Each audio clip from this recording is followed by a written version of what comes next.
falsuccia. C'è la linea volontà! Chi protesta le buscherà! Sì, le buscherà! Ma guardate che intanto a Torino la privatizzazione dell'acqua non è passata! Oh, poveri noi! Nonostante Chiapparino ce l'abbia messa tutta per privatizzare, 12.000 cittadini hanno votato contro e i movimenti hanno vinto! Povero Chiamparino! E da poche settimane l'acqua nella provincia di Torino è pubblica per statuto e anche da quella la fine i cittadini pagano la bolletta al comune! Ma noi mica ci rendiamo così in fretta, sa? Ci riproveremo, ci riusciremo a far diventare l'acqua privata, Noi siamo gente d'accordo! Stiamo all'erta, sa?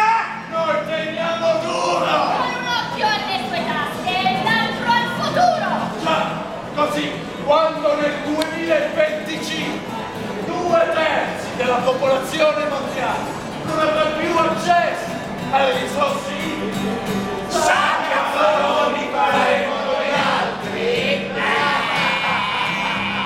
Fateci l'arco che passiamo noi, che amministriamo questa Italia bella, se non privati fatti col pennello, e portafogli famo che svuotà, e portafogli famo che svuotà, ma che ce frega, ma che ce importa, se tu nell'acqua non c'hai più scorta, e noi ne vivo, e noi ne famo, se non ce paghi noi te la togliamo, ma però noi siamo quelli che la risponderemo in coro, e viva Rocchi e il suo decreto, le tasche nostre gonfierà.